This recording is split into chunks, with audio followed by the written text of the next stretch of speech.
DJ सर Bihar N नई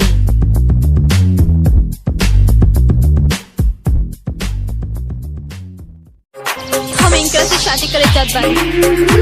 ओही के न्योता देवाल बानी। काल हमने के मंगनी है।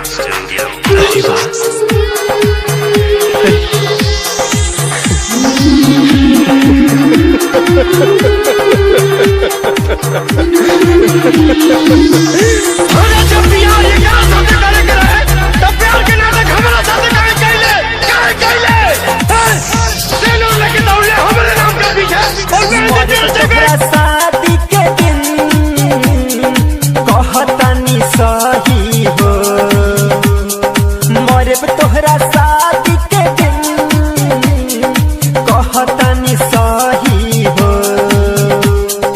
हसरी में रसरी जान तहरा ओढ़नी के रही हो। हर नजर को एक निगाह का हक है, हर रूह को एक आह का हक है।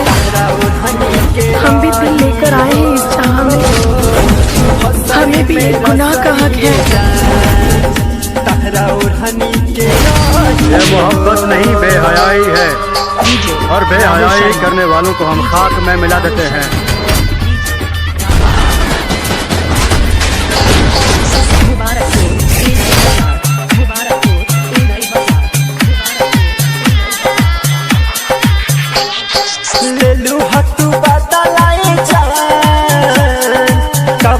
जनमवा के कदम बदनाम गोरी हम तहरा नमवा के कबे गोरी तहरा के बेवफा लोग कही हो कबे गोरी तहरा के बेवफा लोग कही हो। मरे तोहरा शादी के दिन कहतानी सही हो मरे तोहरा शादी के दिन कहतानी सही हो हसरी में रसरी जान तोहरा ओढ़नी के रही हो हसरी में रसरी जान तहरा ओढ़नी के रही हो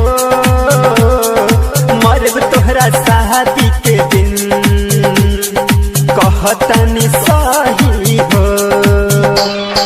DJ Rahul Sharma, DJ Rahul Sharma, DJ Rahul Sharma. Shekhar के छोड़ी गईलू काका जी के कोरावा में लाश जाई रवि के डोली संगे भोरावा में तहरा मारो के चौका पर खून पूरा बही हो तहरा मारो के चौका पर खून पूरा बही हो। ना समझला पर बेहिसाब मारीला कान ले बा कैसे न देख नाम हवे सुपर हाई यहाँ से करे शादी के दिन कहतानी सही हो हसरी में रसरी जान तोहरा ओढ़नी के रही हो हसरी में रसरी जान तहरा ओढ़नी के रही हो के दिन बात कही सही हो।